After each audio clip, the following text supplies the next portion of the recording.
उसे हर बात पर जलन होती है। क्या तुम्हें जलन हो रही है? तुम्हें जलन क्यों हो रही है? जलन होना, इसके लिए आपको यूज करना होगा इंग्लिश में गेट जेलस।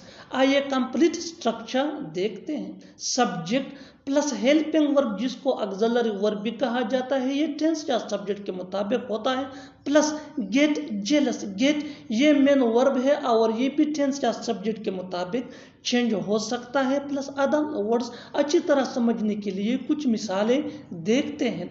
उसे हर बात पर जलन होती है। He gets jealous on every matter. He gets jealous on every matter. क्या तुम्हें जलन हो रही है?